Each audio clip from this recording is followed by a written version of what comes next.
Hello and welcome to this new episode of Bootstrapping Your Dreams show. I'm your host Manuj Aggarwal, and today we have a power couple, Todd and Cindy. So Todd is the president and CEO at Advantage Homes and Realty World, Todd Sue and Company Inc., the largest modular home dealer in the state of California. And of course, Cindy is his partner.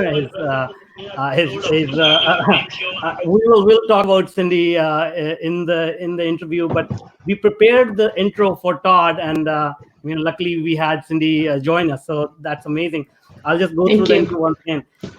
So Todd's leadership, drive, and customer-centric approach has fueled the impressive growth of Advantage Homes, making the company a nationally known brand and a multi-million-dollar business annually.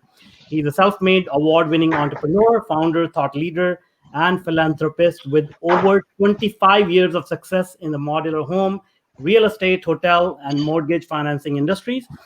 Todd has opened his first manufacturing home dealership back in 1996 with a mission to establish more affordable housing solutions than traditional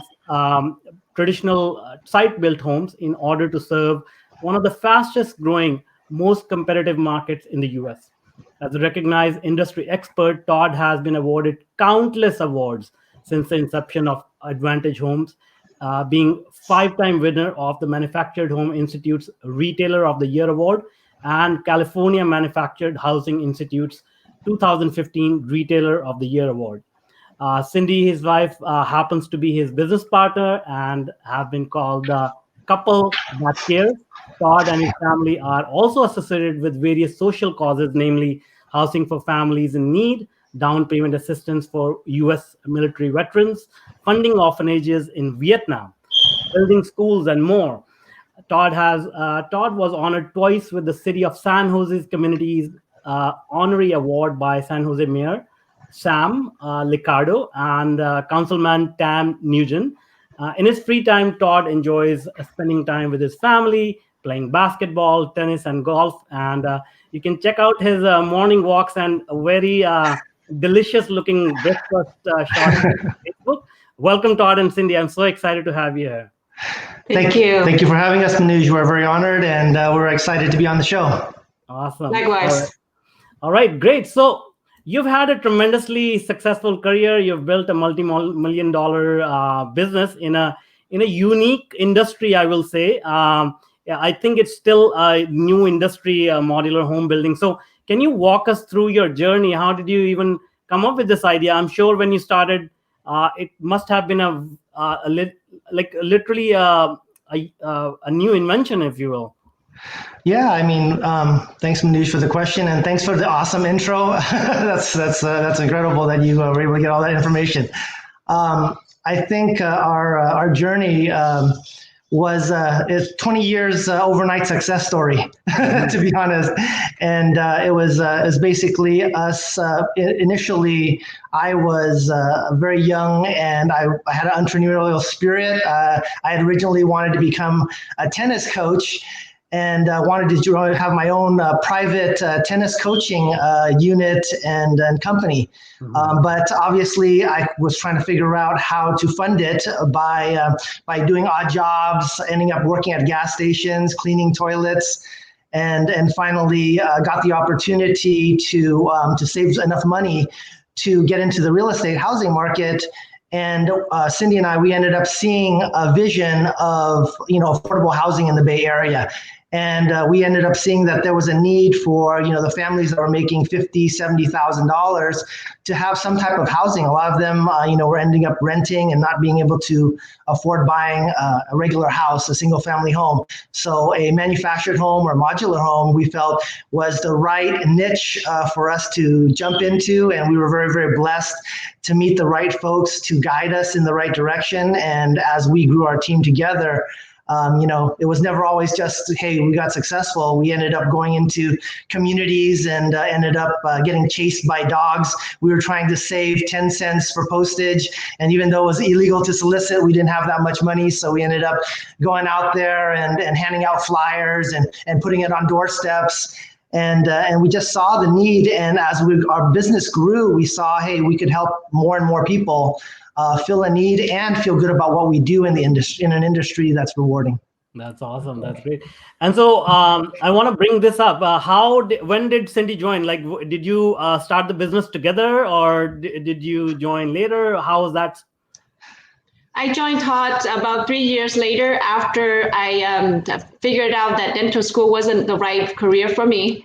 So I left dental school for Todd. No, I'm just kidding. To pursue an affordable housing dream that we think together we can help many, many more people. So I have to ask here. A lot of people, when asked, will you work with your spouse, and they just basically say that's impossible. That's never going to happen. In fact, I had the opportunity to work with my wife for maybe 6 months or so, and that was all we could take. So we promised never to do that again. It takes a very patient man. Yeah, I bet. But tell us your secrets. How do you make it happen? I guess I'll go first, and then Cindy can go next. I think we're kind of the yin and yang. I think it takes people, one of the two, to be patient, obviously. And when something comes up, the story when you go into the car and she says make a right turn, and it's actually supposed to be a left turn. You take a deep breath and you make a right turn anyways, follow her direction. And when you get lost, you just head on down the right road and avoid the argument and just head on down. So there has to be one. Cindy's a little bit more of the firecracker. I'm a little bit more of the patient person. So before I say anything or make a rash or quick decision, I love to kind of take a breath and try to put it in a way that works for both sides, that's not in a way condescending or telling a person what to do, just my thoughts, my opinions, and form it in a more of a form of a question together. And then, but it also takes someone that's great like Cindy, who also has tremendous ideas. We both have great vision. We both have exuberant personalities where we're excited about what we do every day. But Cindy can kind of share a little bit more about how she can handle me a little bit more. Yeah. Well, I think the most important thing for us is start each day positive by listening to, meditation or positive podcast. We also have this one thing that we like to stick to our vision, but be more flexible with the plans. So things changes, environments and business and market changes. We talk about it and we make changes to our plan, but the main vision is still moving forward and try to accomplish common goal. And I think date night is very, very important, where we get our own separate time, where we shut things down. When we get home from work, we stay in the car a little bit longer to wrap up any calls. And when we get in the house, it's business is done. It's over, and it's time for kids. We want to come in and be able to hug the kids, not be on the phone while we're coming into the house. And be excited and be present. I mean, you have to be present with your family, with your wife, and having that separate time as well, because obviously we have two beautiful kids, 10 and 12-year-old, Vincent and Victoria. They light up our life, and they're the reasons why we do what we do these days. That's amazing. I think you have saved a few 100,000 marriages right there, and if you could end the interview here, that will be tremendous value to everyone. Well, let's keep going. So you started the business. So in 1996, was modular housing a thing, or did you have to figure things out how to do this, how to accomplish your vision? It was a different industry. We started in the real estate industry, and there was a lot of competitors, a lot of competition, a lot of people who were doing the same thing. And we looked at it, and honestly, my family came over from Vietnam, and we were refugees, and we couldn't own a home, a regular house. So we saw that, there are people living in, manufactured homes, mobile homes. And we got lucky to get into the industry, and we said, you know what, this is a solution for a lot of the refugees, a lot of the people who can't really afford, who's not making six figures. And we just happened upon the business, but we saw the vision eventually that especially in the Bay Area in San Jose, Silicon Valley, that housing prices are $1 million for a townhouse in this area. in some cases. So where are all of my friends going to live? How are all of my friends going to stay in town? And this is a tremendous stepping stone. And if you don't know, these manufactured homes look exactly like regular houses. If you walk into them, they're like the Taj Mahal. They're beautiful. And if you were to do a Zoom call inside of one, you would not be able to tell, the difference between that and beautiful Toll Brothers, KB homes. And obviously it's morphed into a commercial business as well. So a lot of commercial businesses and hotels have now embraced modular housing. It cuts out about, I would say, any between 8 months to a year and a half of build time, which is tremendous in the hospitality industry. Maybe not at this moment, but in general, the hospitality industry, it's about getting that return quicker. And now they're actually giving subsidies through large industries as Marriott and Hilton are actually starting to give subsidies to those that build modular style, and they find that it's safer. And some of the large buildings in San Francisco, some of the hotels in San Francisco, it's not publicized, but all of those like 1,000 to 2,000 unit, hotels are built modular style. Wow. So it's embraced by a lot of different industries. It's been tested, and it's very different. That's great. And so how, you had a dream to go into tennis coaching, and Cindy, you were going into dental practice. How did you manage to muster up the courage to give up all that for a brand new industry, brand new venture? How did that happen? For me, Todd was born and raised in San Jose. So the culture and the way the business he created a business that's attract me. He's a straight shooter. He's very honest and loyal, and he has great vision for underprivileged families and stuff like that. So as I went through dental school, I realized that wasn't the correct career for me, because I always want to look good and with my lashes on, and typical dentists don't wear makeup. So I decided this is not for me. So what I did was I wanted to see if there's any other career that would serve a better purpose. So as I was searching for my career, I was talking to my professor at the time, and she happened to be Todd's sister, and I didn't know. Yeah, so she introduced us, and we went on a blind date, and we share common interest, common goal, and that's how we end up getting to know each other.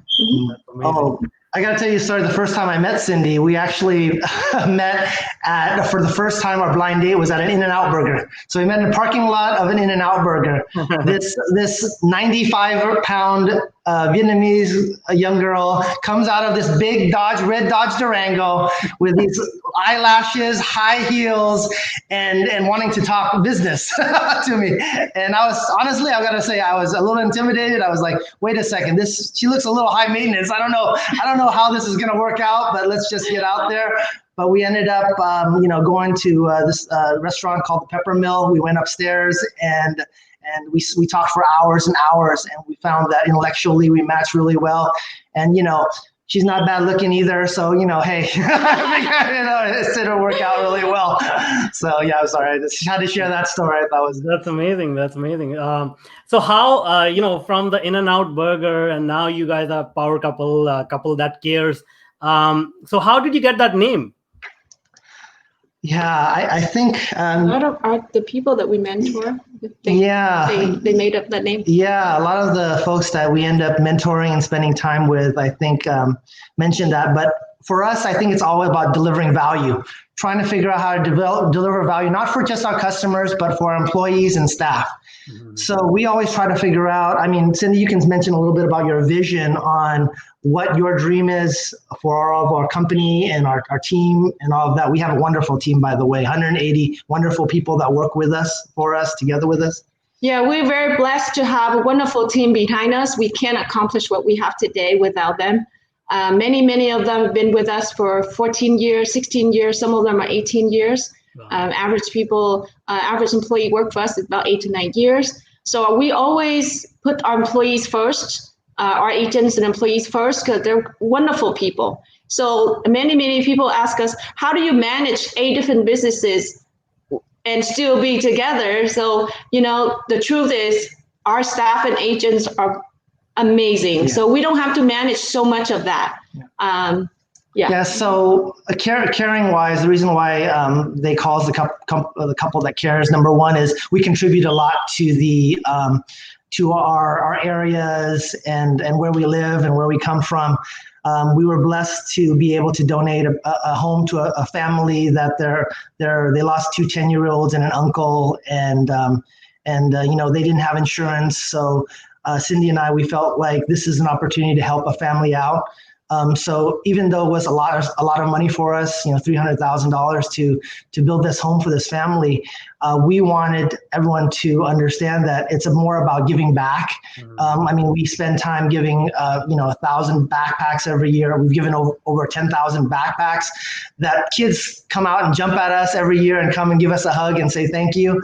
And we are not just ones that just put money out. We actually like to spend our weekends to go out there, and we hand them out in the heat in some cases, and it makes us smile.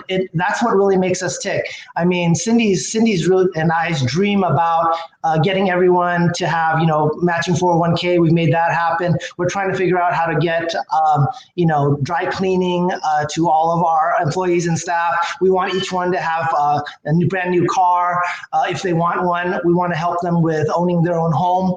We want to have them self-sufficient. We pay for their education when they want to learn. We're just excited about giving back value and trying to help others that deserve it, obviously. And our team, a wonderful team, and then obviously the people and the people that support our businesses in our different areas, we try to support them as well. That's amazing. Amazing work. And I watched that video of you gifting that house. That was very very touching. So that was amazing that you did for someone who was in real need. So that's great. Now I want to ask you, you grew up, or probably your parents grew up in a different part of the world, and you've had a multicultural experience growing up. How much of that contributed towards your growth, or the way that you think, or the way that you work? To be honest with you, that actually you've touched on something really key. I think that's where our passion has come from.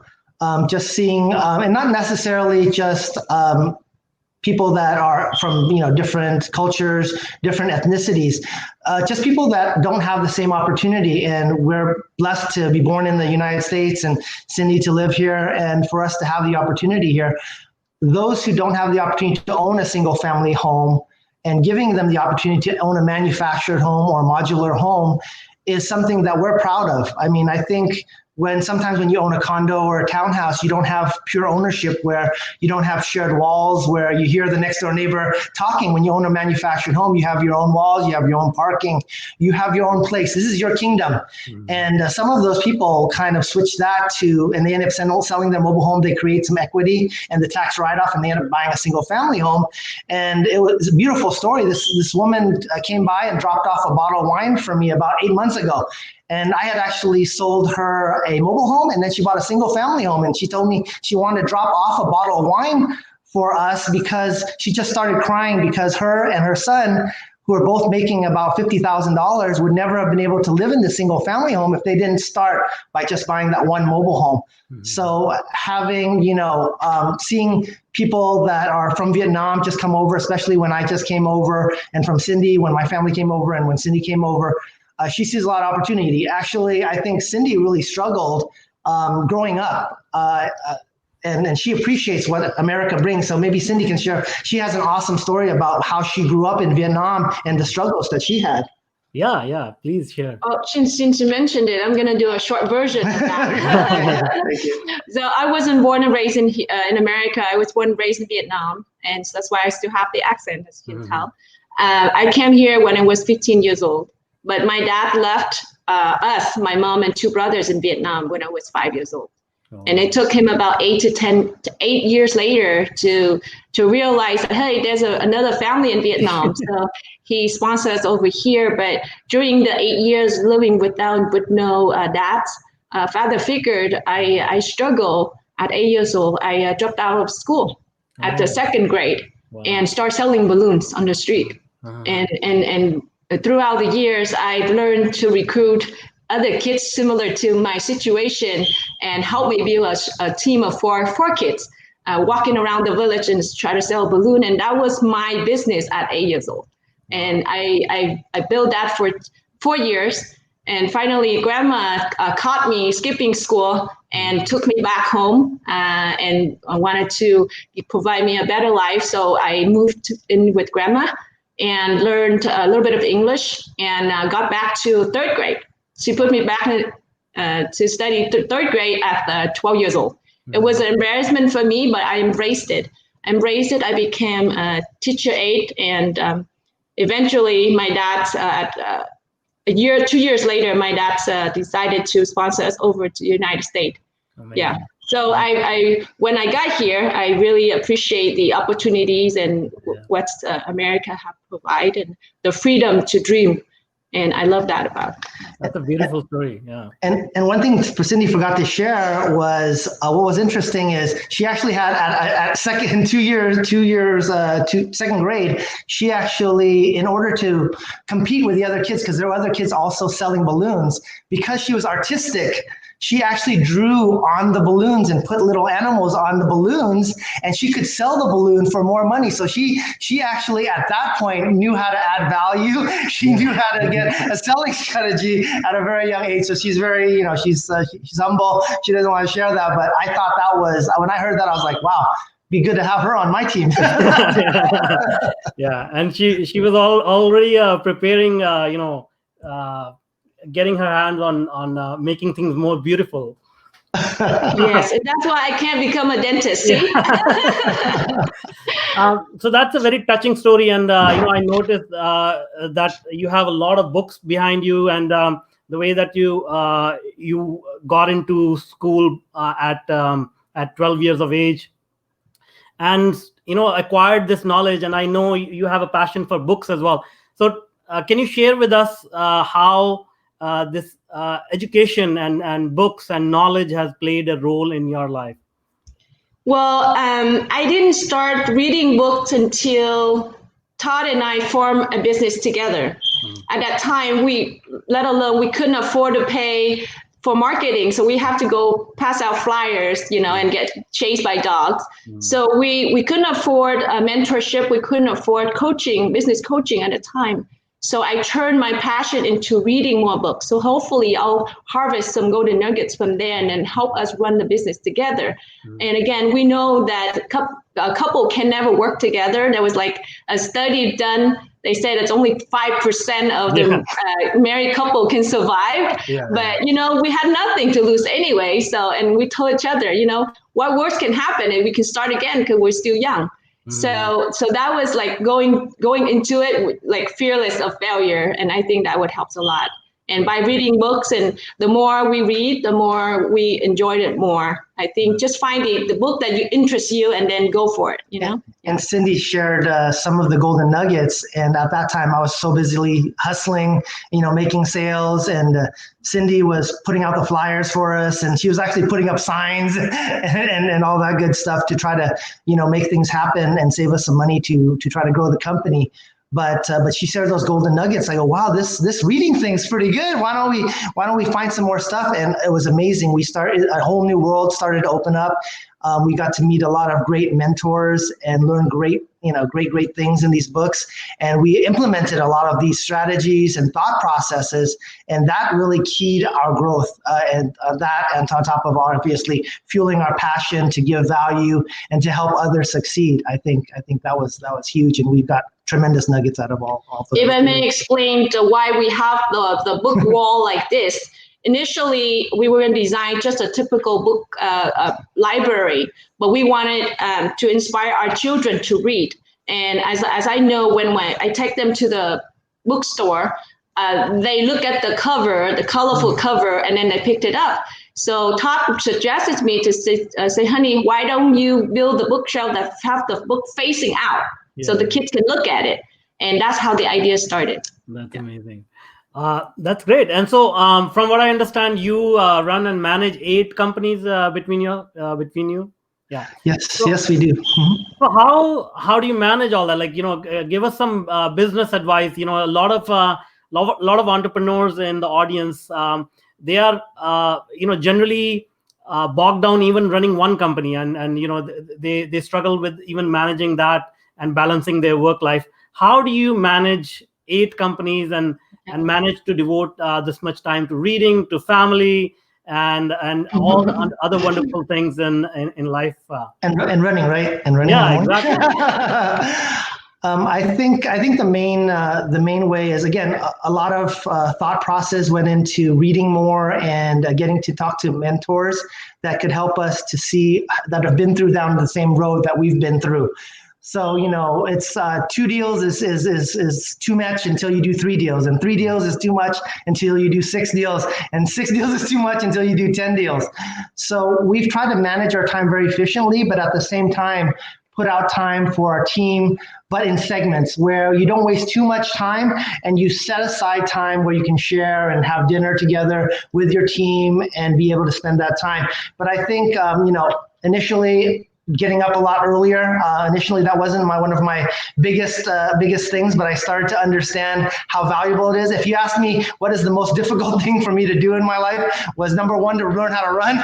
Number 2 is to wake up. Business side is not as difficult. I think just getting discipline and trying to get, what the cliche goes, 1% better. And obviously, you want to illuminate those things that are bogging you down, that's slowing you down. So as we try to take things on, we don't try to do 10 things at the same time. We focus, we plan the day before. It's so important and huge the day before to map out your day so it's efficient. And we're not perfect, but obviously, there's some days that we're going full tilt, but it's implementing all the things that we had planned and having goals throughout each quarter, each month, each week to accomplish those goals and finish off those goals. And the key is not to beat yourself up so much if you don't accomplish those goals at that moment. It's okay if you don't finish it, but as long as it's on there and it's understood that you're going to take care of it the next day. The problem is people don't go with a plan the next day. They don't have a plan, they're not going to execute it, and they don't get specific. You have to get super laser focused, I believe, and we believe, on what you're going to do between 10 and 11. Not just, hey, I'm going to take care of 20 items. I don't believe in a full to-do list. A to-do list doesn't work. A to-do list with action is what works. So if you say 10 to 11, I'm going to do these 3 tasks, and then nothing's going to stop you. That person that walks into the office and says, can I talk to you for a minute, Todd? I say, sure, I'll talk to you 1 minute. You can take care of it in 1 minute. If not, then let's schedule a different time. If not, come on back and I'll schedule a time with you. If not, I have these 3 items we have to complete. And then balance between that and trying to balance family. Like I said, once we get out of the car, it's done. Yeah, because honestly, you also need a time to recharge. Yeah. To go back and develop ideas and just sit back and then let your mind relax, and then that way you can pound it the next day, and then you can go with that energy and that same fervor. And I really strongly believe that a lot of it is attached to health. Ever since we began to run more, our energy level's a lot higher, we sleep a lot earlier, and there's a lot of things we've begun to implement. I mean, doing a digital sunset also between 8:30 and 9, where we stopped the iPhones, we stopped the computers, we stopped the blue light, and we feel so much more refreshed and new. So I probably went off a little too far on that tangent, but great words of wisdom. So it seems like you have taken a lot of time to prioritize the right things in your life and plan things out, and obviously just take action and accomplishing those goals, which is a tremendous framework for success. Now, along with success, comes a lot of mistakes, a lot of things that are outside of our control. So can you share with us any mistakes that you may have made during your career that other people may run into and they can avoid them?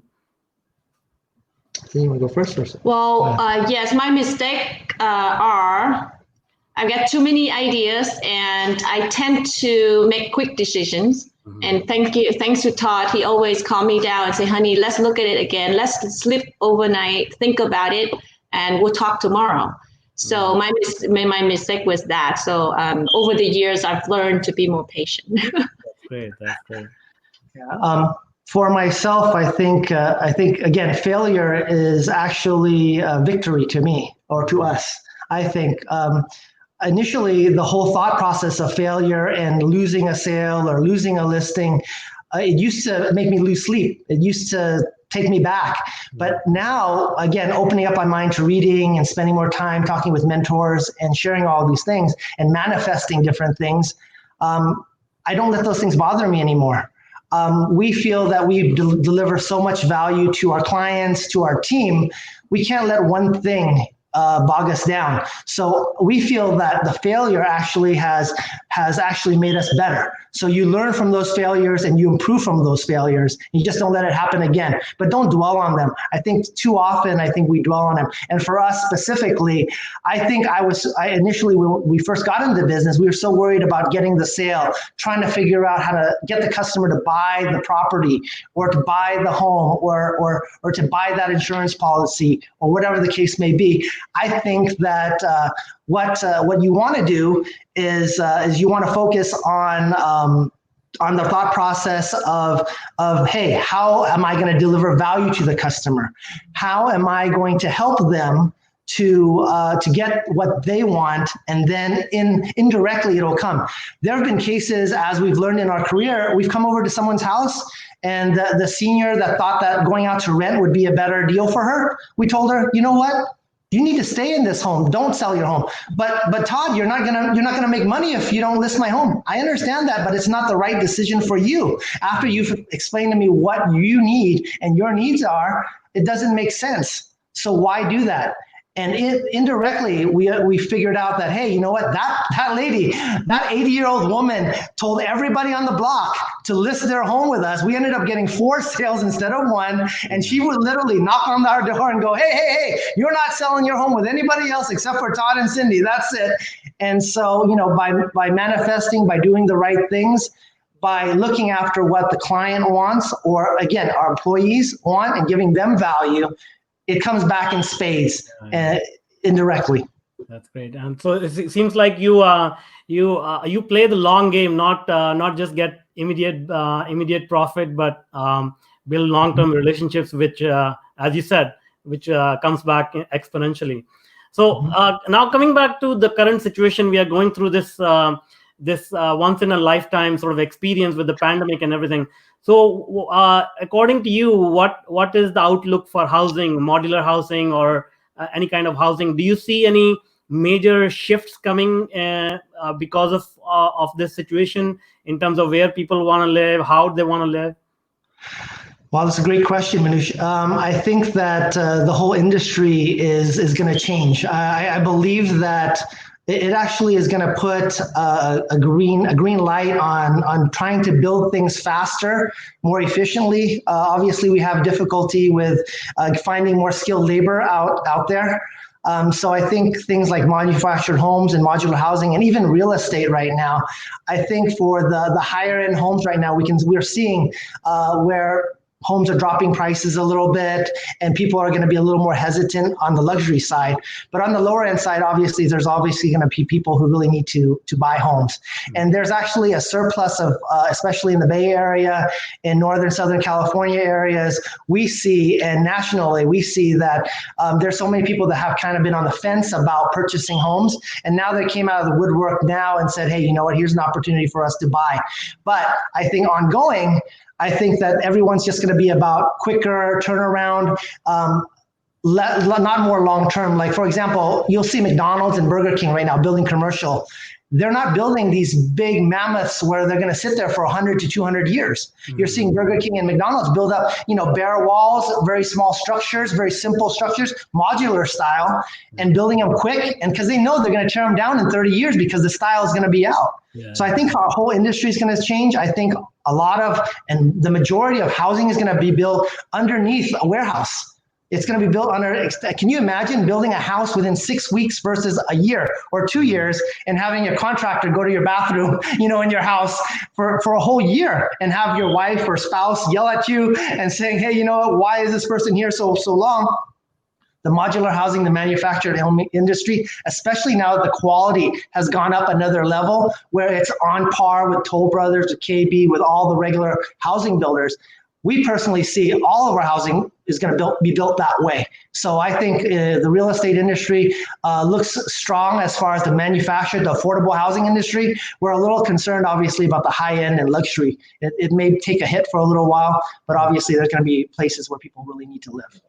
That's great. It sounds like you are very well positioned to take advantage of this shift, which you're already doing.